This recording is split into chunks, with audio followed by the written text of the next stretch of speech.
Seguramente si ustedes están tratando de empezar un negocio, son empresarios, acá en Colombia, pues habrán oído que tenemos varias dificultades en este país para hacer empresa. Y para muchos de ustedes, hacer empresa en Colombia y lograr el éxito es como a pesar de nuestro país. Yo hoy quiero compartir con ustedes cómo mi empresa, gracias a esas dificultades que tiene Colombia, se ha vuelto más fuerte. Y para comenzar, quiero que hagamos un recorrido histórico y quiero que nos vayamos al año 2001. No sé si ustedes se acuerdan un poco cómo era Colombia en el 2001, 2002, 2003 y esa época.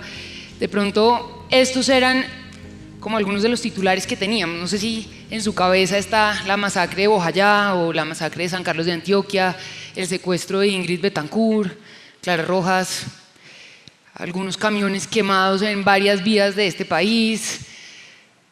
Colombia estaba pasando por un momento de su guerra muy fuerte. Y resulta que a mis socios y a mí se nos ocurrió la peor idea del mundo. Decidimos que queríamos hacer una empresa que hiciera viajes con colegios de niños privilegiados a zonas remotas de este país. Y como podrán ver, pues no hicimos nunca un business plan y no hicimos un estudio de mercados y fue una idea bastante complicada.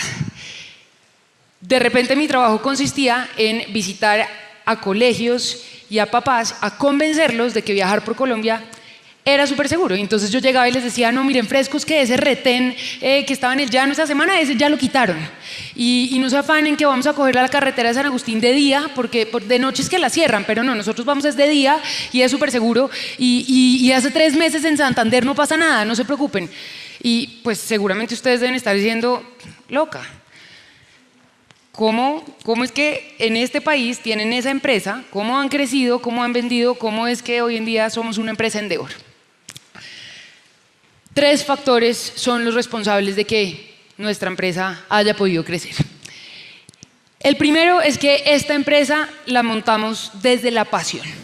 Nosotros somos unos apasionados por el aire libre, unos apasionados por el campo abierto, por la aventura y apasionados porque estos viajes realmente educan.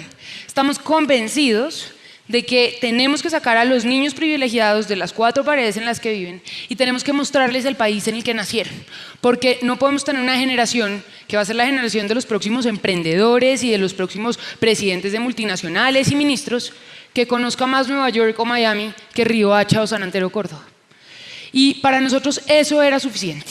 Nosotros estábamos convencidos que estos viajes eran un motor de aprendizaje gigantesco y teníamos que hacerlos. Lo que pasa es que esa pasión no era suficiente, porque pues esa pasión es muy importante para tener la locura de ir a convencer a sus papás y a sus colegios, pero necesitábamos algo más, algo un poco más robusto que pudiera ser el soporte de esa pasión. Entonces, el segundo factor fue que nos tocó pasar de la pasión a la operación y nos volvimos una empresa que se enfocó en la operación. Nosotros decidimos que teníamos que tener médicos y paramédicos en todos nuestros viajes, que teníamos que llevar teléfonos satelitales para que nunca perdiéramos la comunicación, que teníamos que poner un sistema de seguimiento satelital para saber exactamente los niños en qué punto estaban, que había que construir un departamento de seguridad que estuviera conectado todo el tiempo con las Fuerzas Armadas, que necesitábamos también tener un seguro gringo que pudiera tener un helicóptero en la mitad de la selva rescatando a un niño si lo necesitábamos. Y empezamos día a día a buscar y a inventarnos estándares y una manera de operar realmente profesional. Y empezó a funcionar. Empezó a funcionar y los colegios nos empezaron a creer y muchos papás nos empezaron a creer y empezamos a viajar. Y empezamos a salir con estos niños a conocer Colombia. Pero nos empezó a pasar una cosa, y es que nos empezó a saber a cacho. En realidad se volvió difícil estar motivado en la oficina, porque pues las cosas empezaban y seguían poniéndose cada vez peores. Entonces empezábamos a oír las noticias como otra vez volaron el tren del Cerrejón. Maldito país, decíamos en la oficina.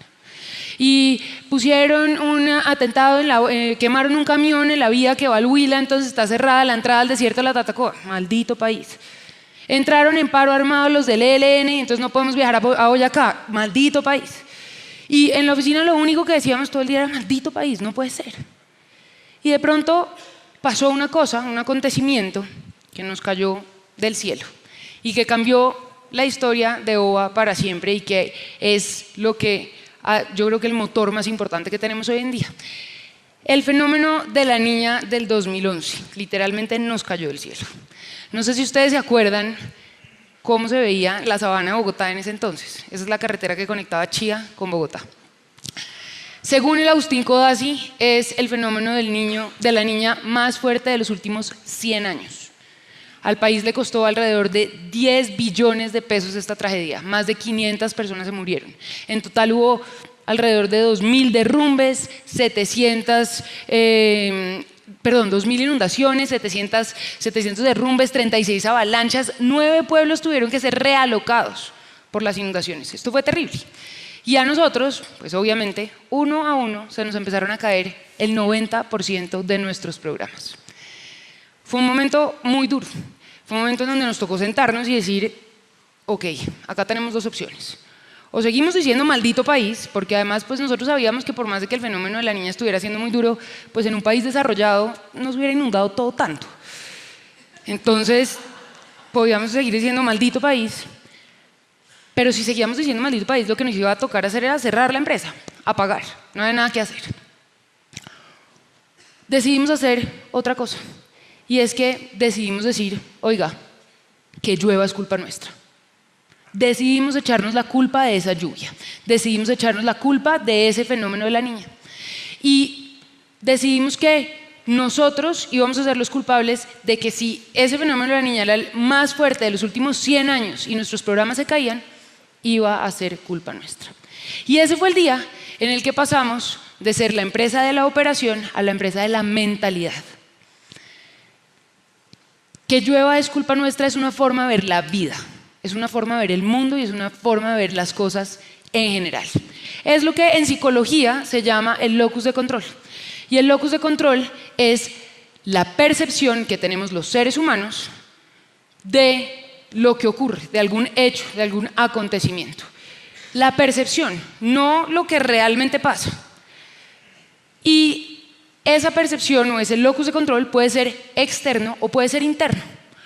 Una persona que tiene locus de control externo es una persona que le echa la culpa de todo lo que sucede y que la percepción de esa persona de todo lo que sucede es culpa de alguien más. Entonces, yo siempre llego tarde porque es que los trancones en Bogotá son terribles, yo siempre me rajo en la universidad porque es que los profesores son muy difíciles, a mí no me funcionan las relaciones porque es que la demás gente no me entiende. Siempre hay alguien que es culpable de todo lo que está pasando. Las personas que tienen locus de control interno se echan la culpa de todo lo que pasa. Entonces, cuando llegan tarde es que, sabiendo que hay trancones, no calcularon suficientemente el tiempo y sabiendo que el profesor es un profesor duro, entonces no estudiaron lo suficiente y empiezan a ser los culpables de todo lo que está pasando alrededor. Está demostrado que las personas, las empresas, incluso los países que tienen locus de control interno alto son más exitosos. Volviendo a nuestra historia, pues para nosotros que lloviera iba a ser culpa nuestra. Y el fenómeno de la niña del 2011 se alargó hasta el 2012. Y siguió lloviendo, pero nosotros ya lo empezamos a ver de una manera distinta. Y empezamos a ver que teníamos que ser flexibles, adaptarnos, cambiar nuestros itinerarios, mover algunos programas y empezamos a salir adelante. Y empezamos a ver de esa manera todas las cosas que empezaron a pasar. Entonces, en OVA, la guerra de este país es culpa nuestra. Y también es culpa nuestra el paro camionero y el paro de campesinos. Y también es culpa nuestra el chikungunya y el Zika. Y de esa manera, así suene absurdo, nosotros podemos controlar las cosas que nos pasan. Y nosotros podemos hacer y prevenir, sabiendo que va a ser culpa nuestra, qué hacer para que pues, no sea culpa nuestra si pasa. El éxito de una compañía como la nuestra era improbable. Montar una compañía de viajes educativos para niños ricos en un país en guerra no era tan fácil. Pero la realidad es que a partir de esta mentalidad y a partir de coger todos esos retos y volverlos culpa nuestra y fortalecernos, lo hemos logrado. Hoy en día no solamente somos la compañía de viajes educativos más grande de América Latina, sino que hace 3 años logramos abrir oficinas en Boston.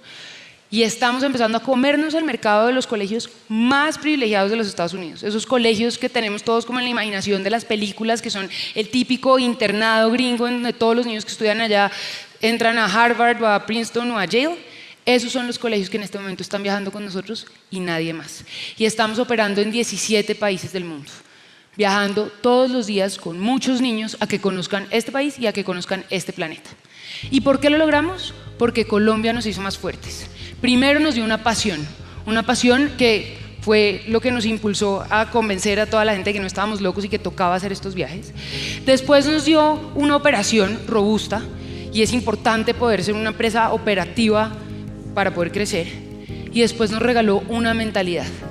Nada de esto lo hubiéramos tenido si hubiéramos nacido en un país perfecto. En un país donde no tuviéramos problemas, no hubiéramos necesitado ninguna de estas tres cosas para salir adelante. Y en este momento mi invitación es a que cada uno de ustedes se pregunte si quiere ser el que controla todo lo que le pasa alrededor, porque para nosotros se llama el Zika, la guerra, el invierno. Para ustedes puede ser la coyuntura económica, el dólar, diferentes cosas. Cada uno decide si quiere controlar esas cosas, si son culpa de ustedes y si van a hacer que eso los vuelva más fuertes. Muchas gracias.